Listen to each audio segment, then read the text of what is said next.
Kalau Anda atau kita mau cerita hidup sehat, khususnya Ramadan, benar-benar stop selama Ramadan.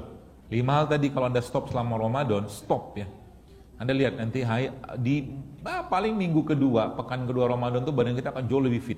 Dia fungsinya ngapain? Dia memperbaiki enzim, dia memperbaiki hormon, semua di resetting ulang. Jadi tubuh kita itu baru sekalian mampu mengolah atau memakan sel-sel yang mati atau sel-sel yang rusak, even itu sel kanker. Syaratnya apa?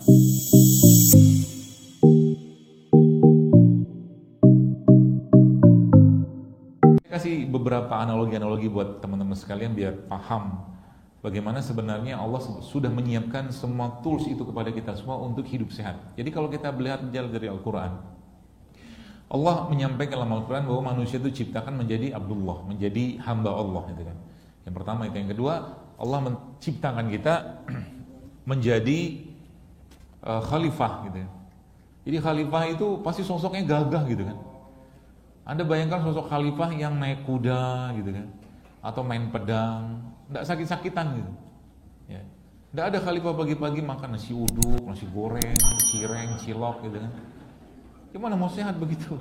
Ya. Apalagi di sini sepertinya ini banyak mazhab gorengan. Ya. Kalau Anda ngikutin IG saya biasa sudah tahu tuh. Saya bukan nggak suka gorengan, tapi saya memilih untuk tidak makan. Karena autoimun pun bisa dari situ. Autoimun. Autoimun itu apa? Berat Pak, kalau Anda sudah berurusan dengan autoimun itu obatnya, kalau di konvensional ya, obatnya itu steroid gitu. Nah, steroid itu harus dimakan seumur hidup ya. Gara-gara tepung gitu kan. Nah ini yang mungkin kita perlu pelajari dan kita perlu lihat bagaimana kondisi umat saat ini dengan berbagai macam permasalahan kesehatannya. Sebenarnya jawaban atau solusinya itu ada dalam Al-Quran ya, termasuk dalam surat Abasa. Jadi kalau mungkin saya sekarang sampaikan kepada Anda semua bahwa konsep sehat itu sebenarnya ada dalam surat Abasa, surat yang Allah itu katakan wazaituna wa nahla wa hada'iq wa gulba, seterusnya lah, tentang biji-bijian segala macam. Maka sebenarnya secara umum penyakit itu sebenarnya bisa diobati kalau apa? Kalau kita mengaktifasi satu bentuk autodetok yang ada pada tubuh kita. Autodetoksifikasi. Jadi tubuh kita itu baru sekalian mampu mengolah atau memakan sel-sel yang mati atau sel-sel yang rusak, even itu sel kanker. Syaratnya apa? Jangan kasih dia makan. Ya, syaratnya biarkan tubuh kelaparan. Ya, itu canggihnya tubuh kita. Ya. Saya kemarin sempat baca-baca gitu kan, Masya Allah, dan hal seperti ini memang malah diteliti oleh orang-orang Barat, ya orang-orang Barat. Kemarin saya baca satu buku judulnya Longevity Solution yang dikarang oleh 2 orang dokter di Amerika. Dia mengobati orang DM, kencing manis, yang sampai detik ini tuh Barat tuh nggak ada solusi. Sekarang saya tanya, misalkan kita bicara tentang darah tinggi aja, darah tinggi itu ada obatnya nggak? Ada obatnya, tapi itu obat atau membuat Anda bisa bebas itu. Sebagian besar darah tinggi itu atau hipertensi itu kan kalau kita baca di penelitiannya, emang kata mereka, kata jurnalnya atau kata Barat ya, itu 90% itu idiopatik. Idiopatik itu nggak ada obat atau nggak diketahui penyebabnya, maaf. Nggak diketahui penyebabnya, akhirnya dikasih obat. Ya. Terakhir saya dapatkan satu semacam amaran gitu kan, tentang obat darah tinggi. Ada beberapa obat darah tinggi, salah satunya itu golongan ARB namanya. ARB itu angiotensin reseptor blocker yang belakangnya sartan, itu ternyata memicu kanker. Belum selesai. Kalau kita bicara tentang obat kolesterol Anda browsing aja lihat side effect of statin. Statin itu golongan obat kolesterol. Ya. Maka Anda akan dapatkan banyak sekali Bapak sekalian efek samping dari obat-obat. Kenapa? Karena manusia didesain Allah tidak untuk menerima produk sintetik. Sebenarnya gitu sebenarnya. Termasuk obat-obatan, ya. Bolehkah kita pakai? Boleh, tapi dalam kondisi darurat. Ya, dalam kondisi. Maka saya kadang-kadang agak-agak miris, agak-agak ketawa gitu kalau orang tanya, "Dok, maaf, amankah minum kunyit?" Orang tanya gitu kan? Amankah minum jahe? Saya tanya, apakah Indonesia ada orang keracunan minum jahe, minum kunyit? Selama ini nggak ada loh. Orang tua kita minum begituan sehat-sehat aja mereka. Gak ada ceritanya. Barulah akhirnya muncul ya analgetik, antibiotik. Lagi-lagi saya bukan mengatakan menentang, bukan, tapi kadang-kadang saya melihat overuse gitu, overusage, terlalu berlebihan. Batuk pilek sedikit, steroid dikasih, batuk pilek sedikit, antibiotik dikasih. Batuk pilek tuh ngapain? Jemur, kena matahari, ya, kemudian makan rempah, selesai. Jangan diobati pakai antibiotik. Dekongestan itu colongan ada golongan pseudoephedrine. Anda baca aja efek sampingnya apa? Bikin jantung debar-debar. Ya, jadi sometimes the remedy is worse than the disease. Gitu loh. Kadang-kadang obatnya itu lebih parah daripada penyakitnya. Ya, dan kalau dicerna kata-kata saya ini, dan ini memang faktanya yang begitu adanya, dan tidak menyalahkan, memang kondisinya itu memang seperti itu, dan saya dan mungkin teman-teman yang belajar di pengobatan konvensional atau di dokteran, memang diajarin kayak begitu. Baik, Anda cerna baik-baik kata-kata saya ini. If the prescription work properly, kalau seandainya resep itu bekerja dengan baik, why you still keep taking it? Harusnya sesuatu yang bekerja dengan properly, dengan baik, harusnya Anda nggak perlu lagi makan. So, bahasa simpelnya apa? Is not medicine, is sick maintenance. Paham? Ngerti apa ora son? Ngantuk nih. Jadi, ya kadang-kadang saya mikirnya ini bukan obat gitu kan, tapi apa ya? Pemeliharaan penyakit, gitu loh. Makanya di sini kita perlu belajar ya, dan tidak perlu menyalahkan siapapun ya, kondisi kayak begitulah adanya. Sehingga kita apa?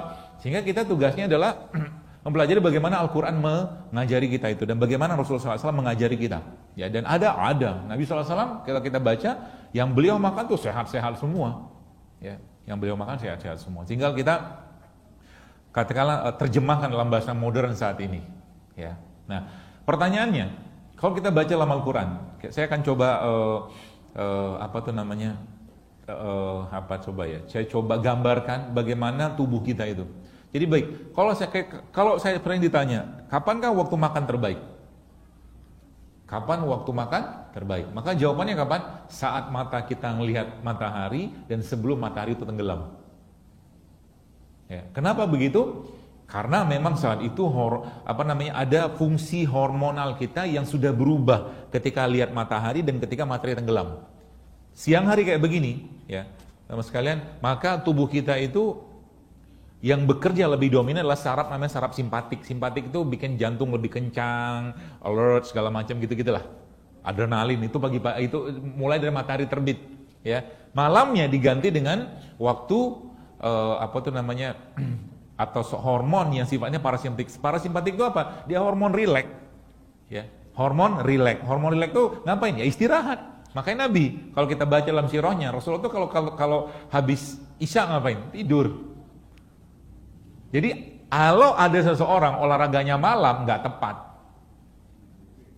Ya, nggak tepat. Kenapa nggak tepat? Malam itu waktu tubuh kita diistirahatkan.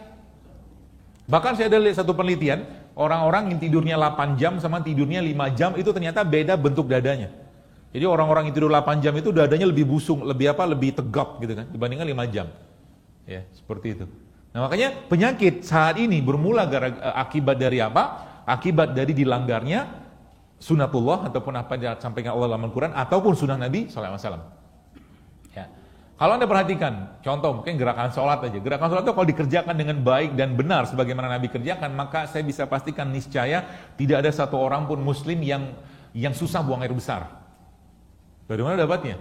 Coba aja nanti. Kalau Anda lagi sujud itu kan, sujud itu posisinya sebenarnya kalau diajarkan ya secara dalilan mungkin lebih paham itu kan kakinya begini tuh. Saya biasanya paha ini saya rapatin lagi ke depan. Saya rapatin lagi antara dua paha tadi, maka otomatis perut Anda pasti akan ketarik. Ya, perut Anda pasti akan tertarik, otomatis apa? Otot perut akan kencang sekali. Ya kalau bahasa orang gym itu ngelatih abs gitu kan, core-nya gitu lah. Begitu. Kalau itu udah kencang, maka otomatis apa yang terjadi? Yang terjadi adalah peristaltik kita, isi usus kita tuh akan baiknya luar biasa. Nanti cobain deh.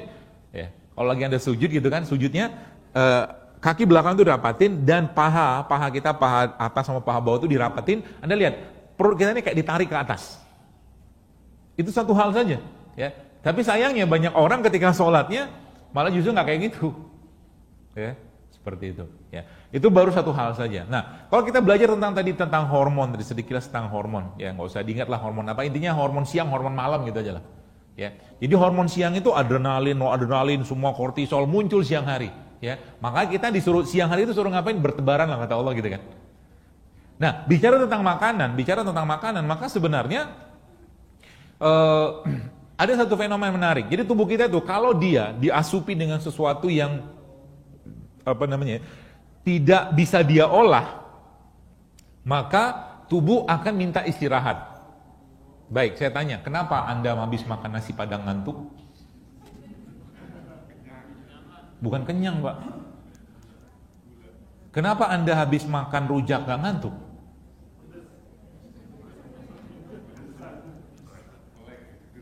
Ya. Jadi sebenarnya ceritanya itu adalah tubuh kita ini, kalau kita mengasup sesuatu yang tubuh nggak bisa ngolah itu, maka tubuh minta rehat kayak orang tidur tuh. Makanya tidur malam itu ibarat kata cleaning service-nya kita, office boy-nya kita tuh malam hari itu kerja.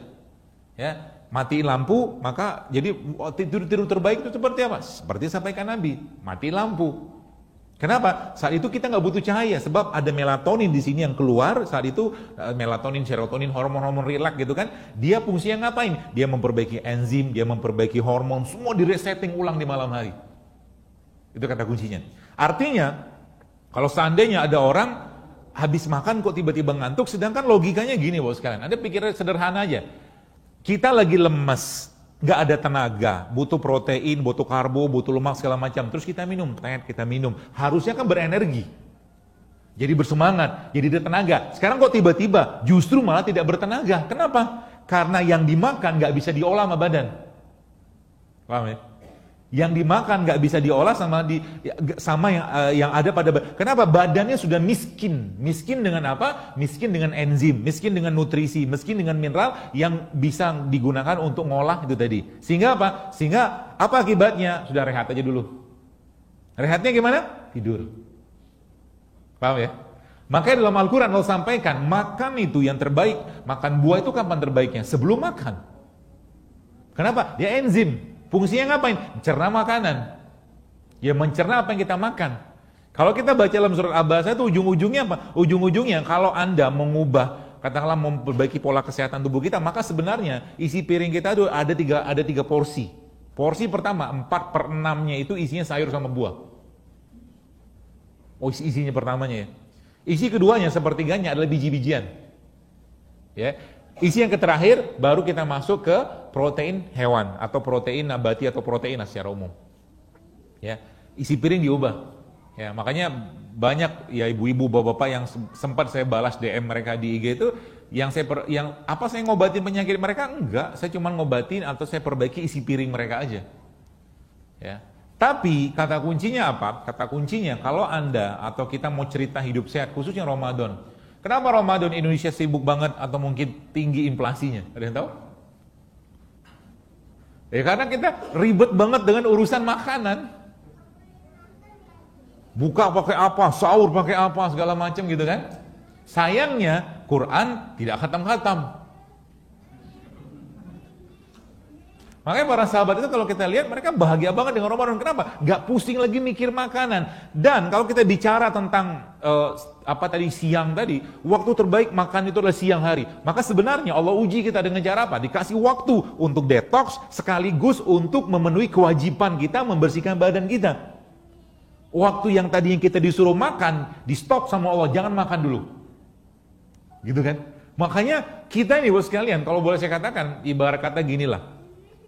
Sebuah pabrik, sebuah mungkin Toyota di Jepang misalkan gitulah, atau Hyundai Korea gitu kan, ketika dia bikin mobil pasti ngasih spare partnya, pasti bikin spare partnya, pasti bikin toolsnya, pasti bikin order dealnya gitulah.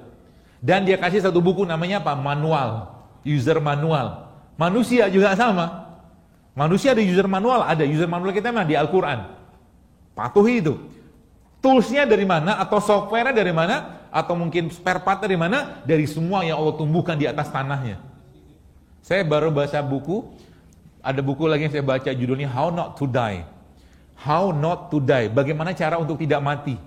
Yang ngarang seorang dokter, dia situ ketawa, saya baca buku itu ketawa sendirian. Dia tulis, how not to die from heart disease, dibilang bagaimana jangan sampai mati, tanda kutip bahasa dia lah, karena dari serangan jantung segala macam, ditulis banyak lah. Dan salah satu yang saya sampaikan situ apa? Ternyata dia bikin penelitian sendiri, orang-orang yang makan Brazil nut itu ada kacang gitu, kacang Brazil lah gitu kan, itu ternyata kolesterol dia turun, Bapak.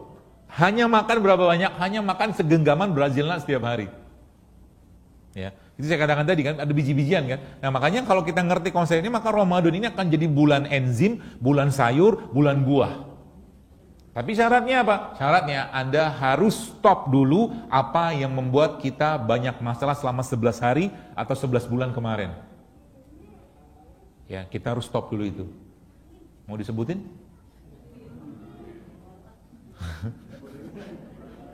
Gak gorengan kok, tenang aja. Yang pertama, gula, pasir, dan turunannya. Anda harus stop. Benar-benar stop selama Ramadan. Sebab apa? Beberapa ahli malah mengatakan sugar is poison. Gula pasir. Yang pertama itu. Yang kedua apa? Tepung dan turunannya. Bukan gorengan. Ya, tenang aja, bukan gorengan. Yang ketiga, nasi putih. Dan ya nasi putih.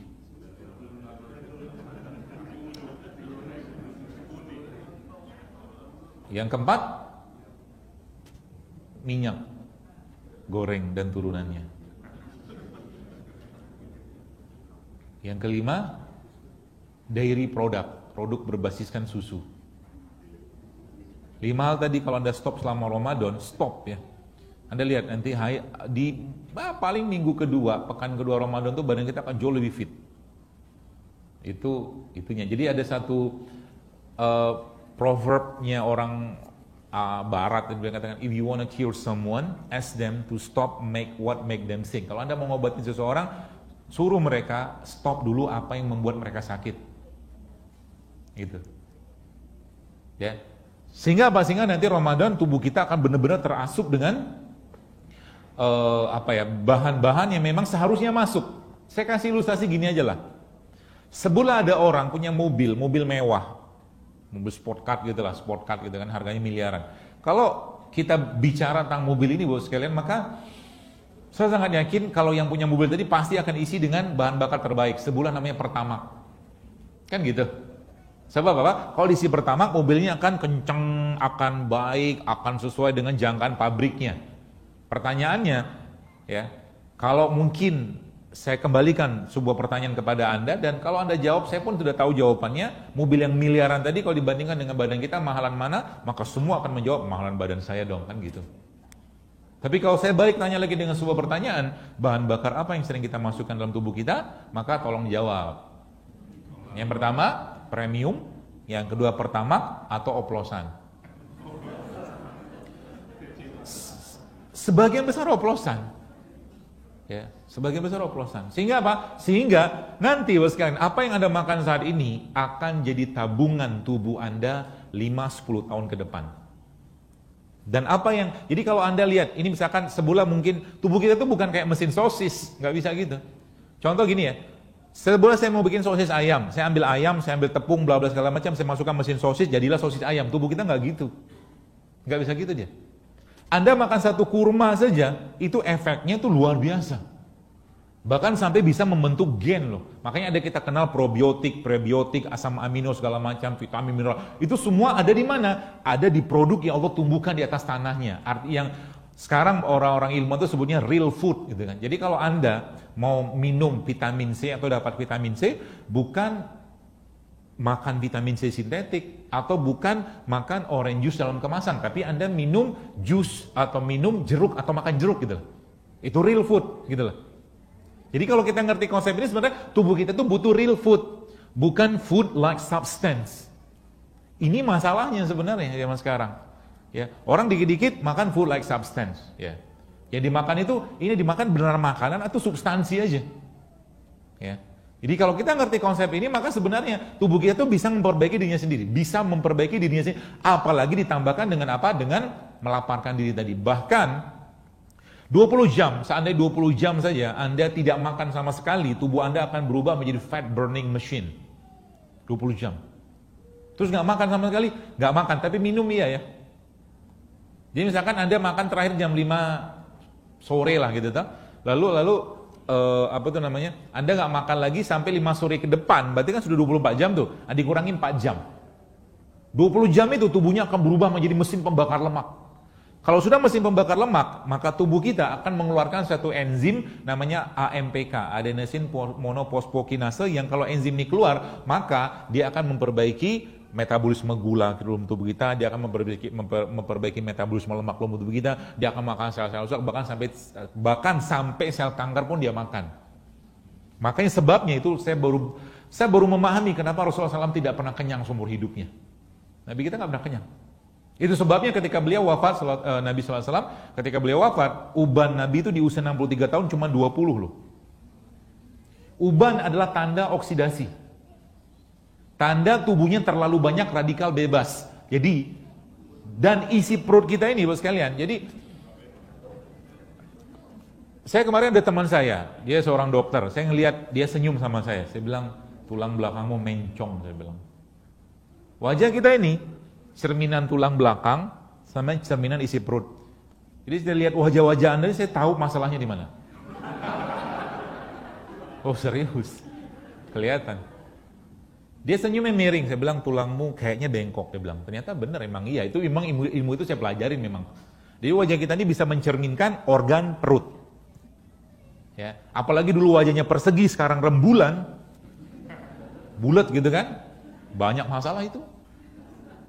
Ya, wajah kita tuh aslinya kan persegi, nggak ada lemak di sini, nggak banyak lemak di sini gitu kan.